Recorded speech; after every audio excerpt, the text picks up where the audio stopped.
Mylène Farmer, à l'honneur ce mardi 20 juin sur W9 dans un documentaire revenant sur sa carrière mais aussi son silence médiatique, a habité un endroit considéré comme le quartier le plus sélect de France.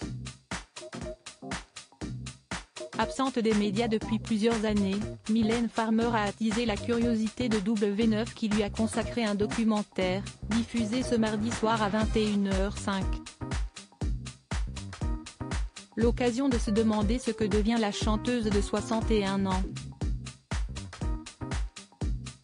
Elle vient de lancer il y a quelques jours à peine à Lille sa tournée événement Nevermore, 4 ans après l'imposant spectacle du Live 2019 en résidence à Paris La Défense Arena.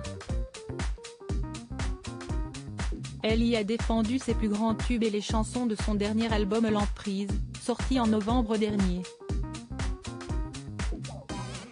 On sait également qu'elle a quitté la Villa Montmorency et ses 4 avenues paisibles où sont construites une centaine de maisons luxueuses.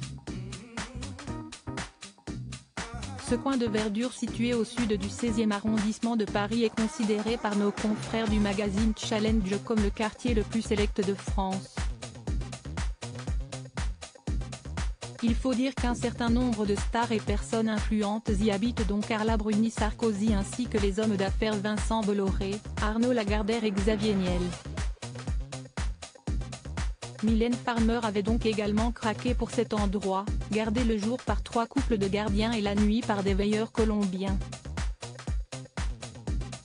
Elle y détenait une maison.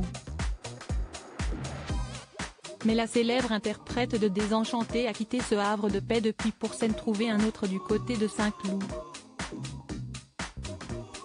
À l'origine de ce déménagement, un conflit de voisinage. Les voisins se sont plaints à plusieurs reprises des 2 chiens de la star, notamment lors des assemblées générales.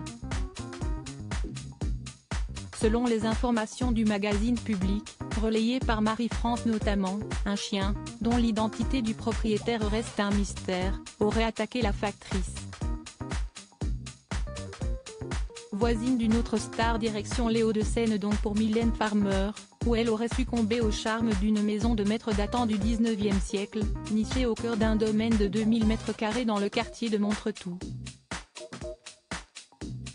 Un coin paradisiaque, situé entre le golfe de Paris et le domaine national de Saint-Cloud.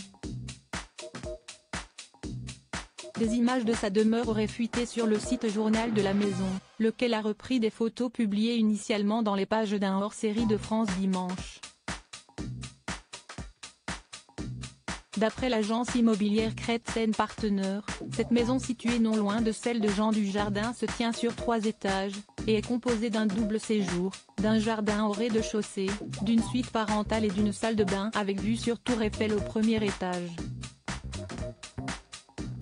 Au second et dernier étage, 4 chambres, 2 salles de bain et un home cinéma. Du grand luxe donc.